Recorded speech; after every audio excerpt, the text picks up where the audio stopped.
Hello विद्यार्थी मित्रांनो, आज आपला 4th चॅप्टर चालू आहे. त्याचं नाव आहे फॉर्म्स ऑफ बिझनेस ऑर्गनायझेशन 1. तर आज त्याची आपण स्टडी करणार आहोत. तर बघूया फॉर्म्स ऑफ बिझनेस ऑर्गनायझेशनमध्ये किती टाइप्स ऑफ ऑर्गनायझेशन आहेत, कशी सोसायटी आहे व कसे कसे टाइप्सचे कंपनी आहेत.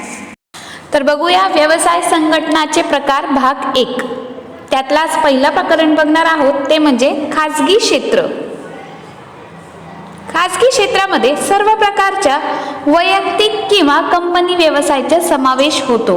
खाजगी क्षेत्रातील व्यवसाय हे खाजगी व्यक्तीच्या मालकीचे असून त्यांच्याकडूनच चालवले जातात.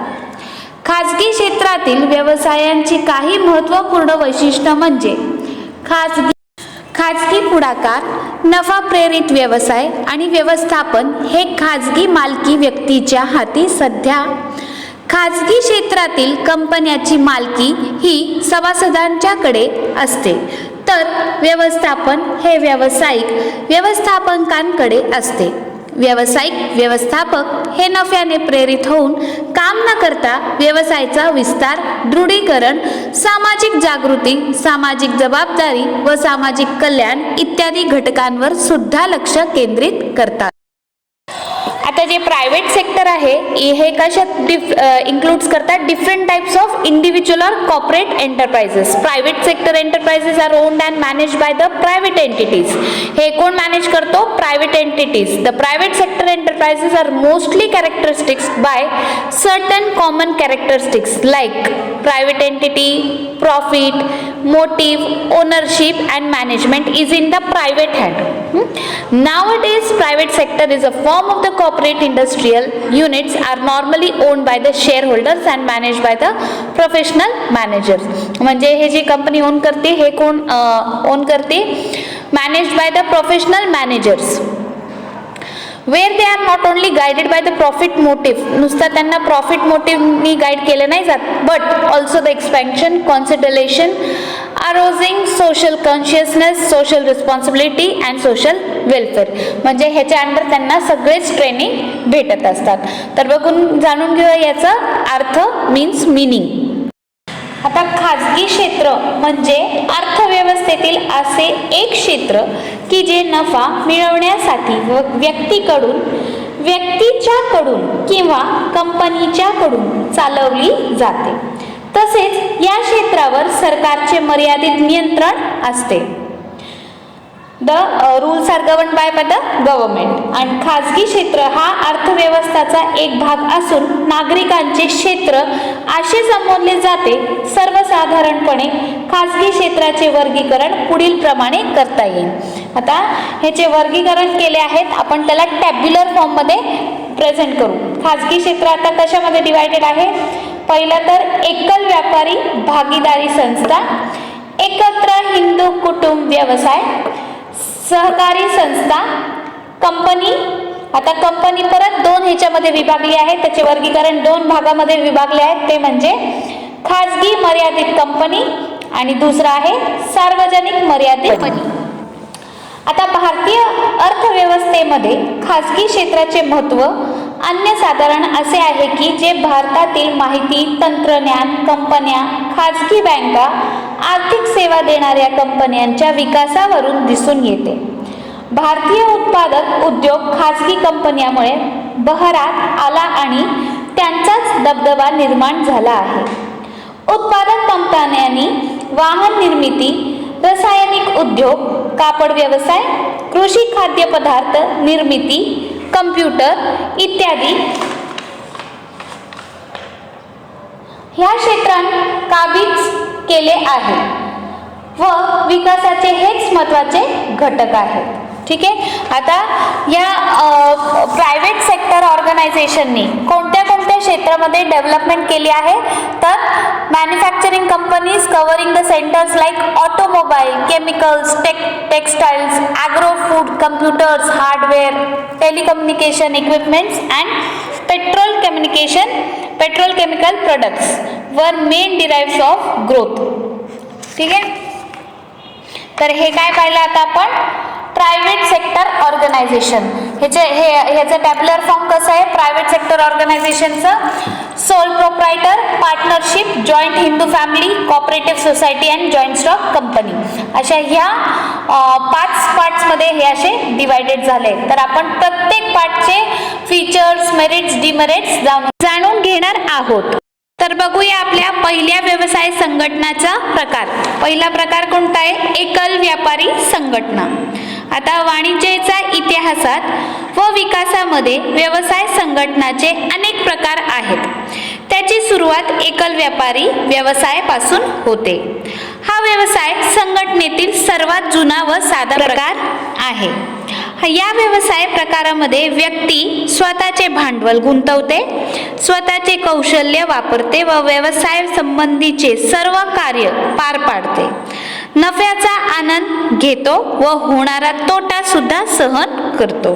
हा व्यवसाय संघटन प्रकार दुकानदारी, एकल व्यापारी, व्यक्तिगत उद्योजकता किंवा दुकानदारी संस्था म्हणून ओळखला जातो.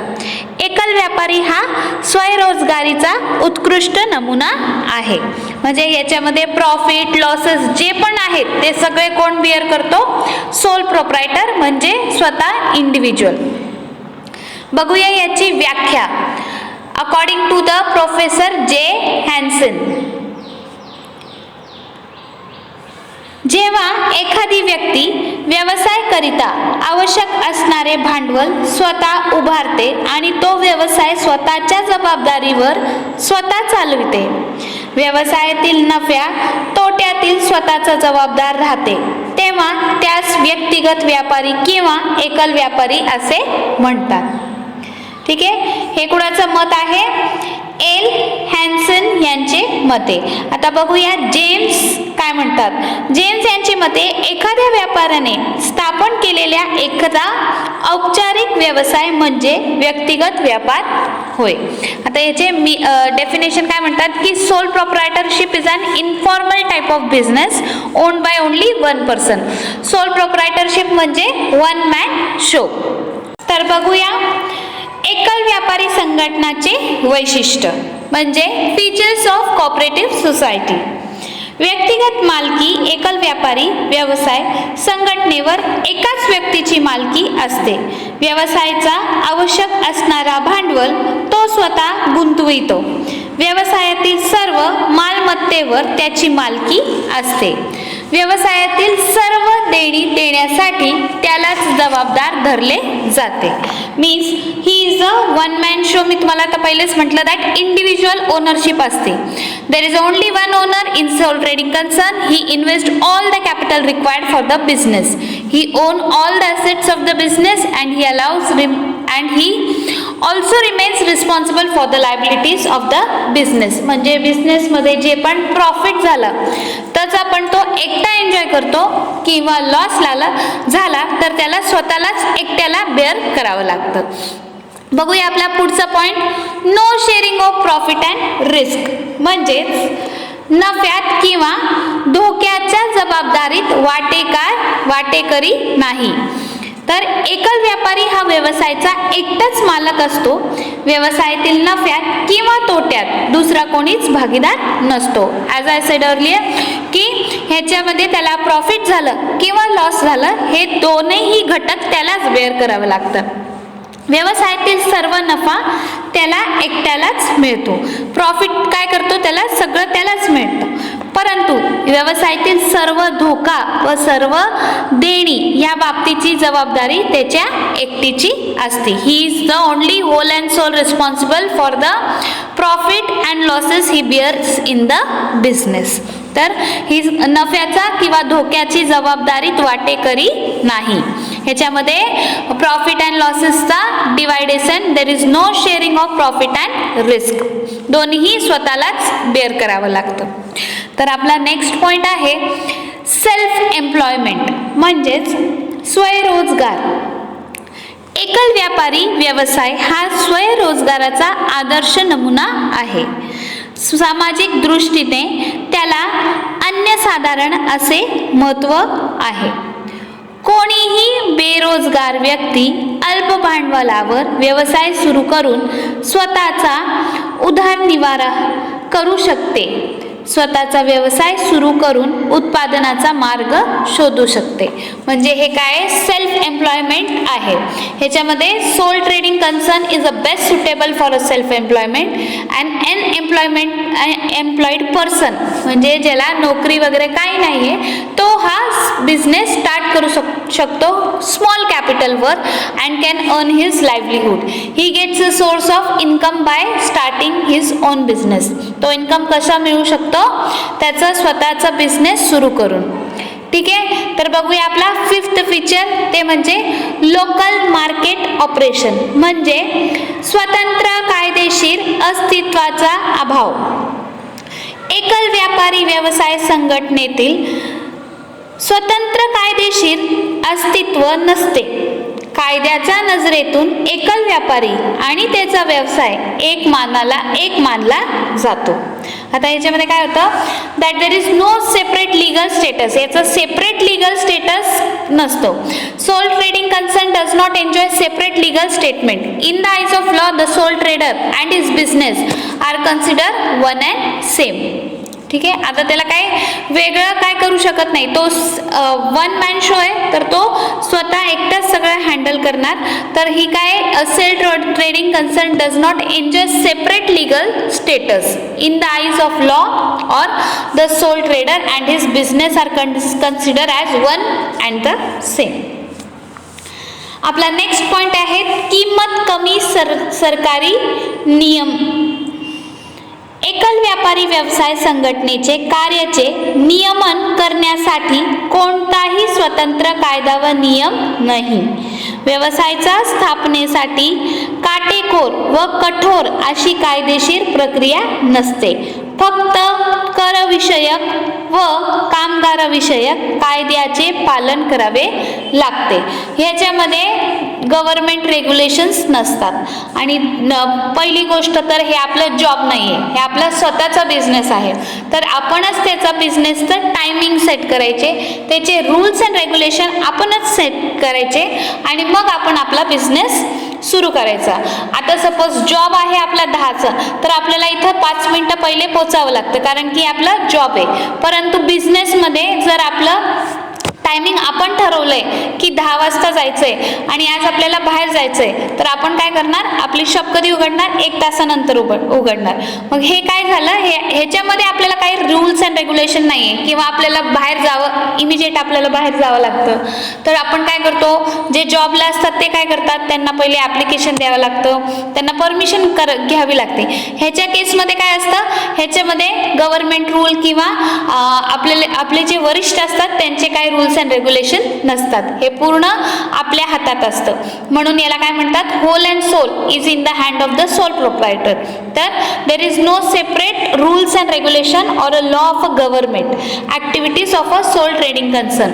Here the registration of sole trading concern is not compulsory. ह्याच्यावर रजिस्ट्रेशन पण कंपल्सरी नसतो. ह्याच्यामध्ये जे रिगिड लीगल फॉर्मॅलिटी असतात ते पण आवश्यक नसते. फक्त टॅक्स लॉ आणि लेबर लॉ याचा रूल सोल प्रोप्रायटरला फॉलो करावं लागतं.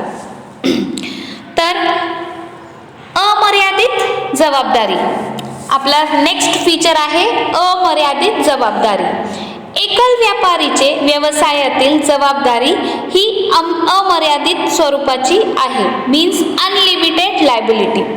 अमर्यादित जबाबदारी म्हणजे त्याची खाजगी मालमत्ता व व्यवसायाची मालमत्ता यात कोणत्याही फरक केली जात नाही.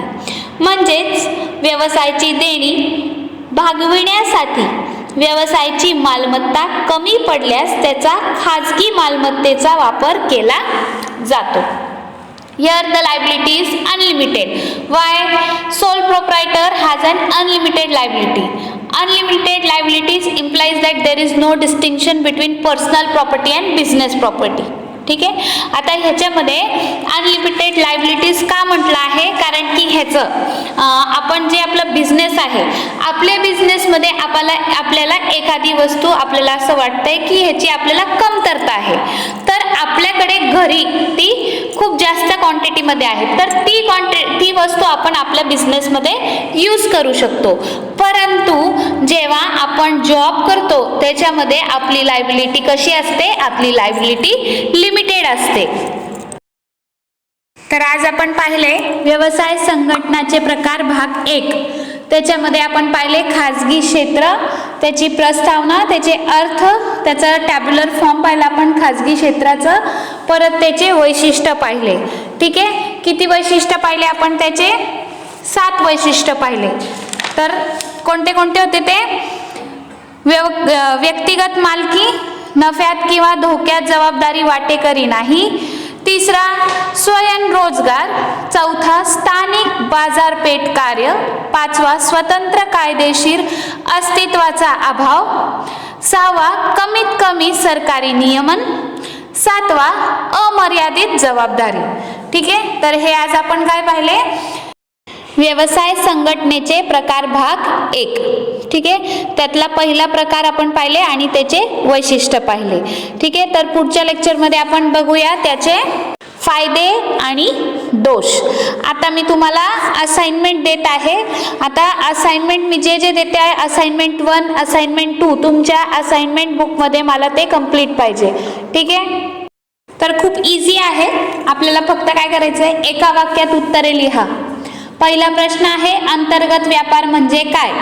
दुसरा फेरीवाले म्हणजे काय? तिसरा टोपलीवाले म्हणजे काय? चौथा स्थायिक दुकाने म्हणजे काय? लहान प्रमाणावरील स्थायिक किरकोळ व्यापारी म्हणजे काय? हे आहे 5वा प्रश्न. 6वा प्रश्न मोठ्या प्रमाणावरील स्थायिक किरकोळ व्यापारी म्हणजे काय? 7वा एकछती दुकान म्हणजे काय? 8वा साखळी पद्धतीची दुकाने म्हणजे काय? 9th आहे सुपर बाजार दुकाने म्हणजे काय? 10th आहे एकच किंमत दुकान म्हणजे काय? आणि लास्ट आहे मॉल म्हणजे काय? तर हे खूप इझी क्वेश्चन्स आहेत. तुम्हाला एकदम ते टेक्स्टबुकमध्ये भेटून जातील. तर वेळोवेळी ह्याचा अभ्यास करा. असाइनमेंट्स कंप्लीट ठेवा, अभ्यास चालू ठेवा. So if you have not subscribed my channel, please subscribe it. Take care, stay home, stay safe. Thank you students.